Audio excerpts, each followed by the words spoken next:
Hi, இன்றைக்கி carrot halwa பார்க்க போகிறோம். இதில் என்னென்னா கேரட்டு, சுகர், கண்டென்ஸ் மில்க்கு ஒரு பேனில் நெய் விட்டுக்கோங்க. நெய் கொஞ்சமாக இதுக்கு போதும். ஒரு 3 ஸ்பூன் நெய் விட்டுட்டேன் நான். இதில் முந்திரி திராட்சை வந்து நல்லா வறுத்து எடுத்துக்கோங்க. எனக்கு முந்திரி திராட்சை நிறையா பிடிக்கும்னால நான் நிறையா போட்டுக்கிட்டேன். அதுக்கப்புறம் இது நல்லா வறுத்து எடுத்தோடனே இதிலே வறுத்து எடுத்து வச்சுட்டு இதிலே நீங்கள் வந்து கேரட் ஆட் பண்ணிக்கோங்க. இது கேரட்டில் பார்த்திங்கன்னா நான் 2 கப்பு எடுத்திருக்கேன் கேரட்டு. நீங்கள் ஒரு 2 கப்புக்கு 1.5 கப் சுகர் கூட எடுத்துக்கலாம். அதுக்கப்புறம் பால் 2 கப். இது வந்து பாலிலே வேக வைங்க, அப்போ தான் இன்னும் நல்லா டேஸ்ட்டாக இருக்கும். தண்ணி ஆட் பண்ண வேணாம். இது வந்து துருவி வச்சு வேக வைக்கும்போது இது கொஞ்சம் டேஸ்ட் நல்லாயிருக்கும். இப்போ சுகர் வந்து நான் 1.5 கப் சுகர் தான் இதில் ஆட் பண்ணியிருக்கேன்.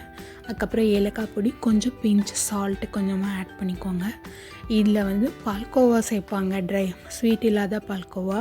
நான் இதில் கண்டென்ஸ் மில்க்கும் ஆட் பண்ணி செஞ்சுருக்கேன். டேஸ்ட்டாக இருக்குங்க. கண்டென்ஸ் மில்க்கும் நீங்களும் ட்ரை பண்ணி பாருங்கள்.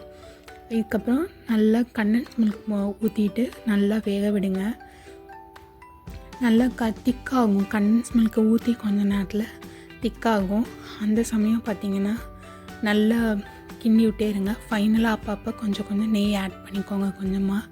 அப்புறம் லாஸ்ட்டாக பார்த்திங்கன்னா லெமன் ஒரு ஸ்பூன் விட்டுக்கோங்க.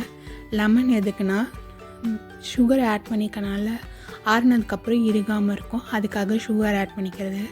அதுக்கப்புறம் முந்திரி திராட்சை வறுத்து எடுத்து வச்சோம் இல்லையா, இதையும் இதில் ஆட் பண்ணிக்கலாம். அதுக்கப்புறம் அல்வா ரெடிங்க. கண்டென்ஸ் மில்க் ஆட் பண்ணியிருக்கேன். இது செம்ம டேஸ்ட்டாக இருந்துச்சு. நீங்களும் ட்ரை பண்ணி பாருங்கள். சாப்பிட்டு என்ஜாய் பண்ணுங்கள். மறக்காமல் என்னோடய சேனலுக்கு சப்ஸ்கிரைப் பண்ணுங்கள். Happy life. தேங்க்யூ ஃபார் வாட்சிங்.